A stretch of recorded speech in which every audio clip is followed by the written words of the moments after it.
ಮಹಿಳೆಯರ ಆರೋಗ್ಯ ಮತ್ತು ಘನತೆಯನ್ನು ಎತ್ತಿ ಹಿಡಿಯುವ ನಿಟ್ಟಿನಲ್ಲಿ ಕರ್ನಾಟಕ ಹೈಕೋರ್ಟ್ ಐತಿಹಾಸಿಕ ತೀರ್ಪು ಕೊಟ್ಟಿದೆ.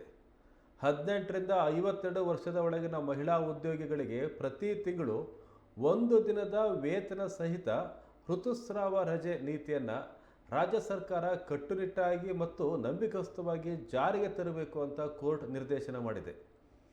ಈ ಹಿಂದೆ ರಾಜ್ಯ ಸರ್ಕಾರ ಮಹಿಳೆಯರ ಮುಟ್ಟಿನ ರಜೆಗೆ ಅನುಮೋದನೆಯನ್ನು ನೀಡಿತ್ತು. ಆದರೆ ಕೆಲವೊಂದು ಕಂಪನಿಗಳು ಮತ್ತು ಸಂಸ್ಥೆಗಳು ತಮ್ಮ ಮಹಿಳಾ ಉದ್ಯೋಗಿಗಳಿಗೆ ಈ ರಜೆನೇ ನೀಡೋಕ್ಕೆ ಹಿಂದೆ ಮುಂದೆ ನೋಡ್ತಾ ಇದ್ರು. ಹಾಗಾಗಿ ಇದನ್ನು ಸರಿಯಾದ ರೀತಿಯಲ್ಲಿ ಕಡ್ಡಾಯವಾಗಿ ಜಾರಿಗೆ ತರುವಂತೆ ಹೈಕೋರ್ಟ್ ಆದೇಶ ಮಾಡಿದೆ. ನೋಂದಾಯಿತ ಸಂಸ್ಥೆಗಳಲ್ಲಿ ಕೆಲಸ ಮಾಡ್ತಕ್ಕಂಥ 18ರಿಂದ 52 ವರ್ಷದ ಒಳಗಿನ ಎಲ್ಲ ಮಹಿಳಾ ನೌಕರರಿಗೆ ಈ ರಜೆ ಅನ್ವಯ ಆಗುತ್ತೆ. ಶಾಶ್ವತ ಗುತ್ತಿಗೆ ಮತ್ತು ಹೊರಗುತ್ತಿಗೆ ನೌಕರರಿಗೂ ಈ ರಜೆ ವಿಸ್ತರಣೆ ಮಾಡಬೇಕು ಅಂತ ಹೇಳಿದೆ. ಕೇವಲ ಸಾಫ್ಟ್ವೇರ್ ಅಥವಾ ದೊಡ್ಡ ಕಂಪನಿಗಳಲ್ಲದೆ ಹೋಟೆಲ್ ಕೆಲಸಗಾರರು, ದಿನಗೂಲಿ ನೌಕರರು ಸೇರಿದಂತೆ ಅಸಂಘಟಿತ ವಲಯದ ಮಹಿಳೆಯರಿಗೂ ಈ ಸೌಲಭ್ಯ ತಲುಪುವಂತೆ ಮಾರ್ಗಸೂಚಿಗಳನ್ನು ಹೊರಡಿಸಬೇಕು ಅಂತ ಸರ್ಕಾರಕ್ಕೆ ಸೂಚನೆಯನ್ನು ಕೊಡಲಾಗಿದೆ.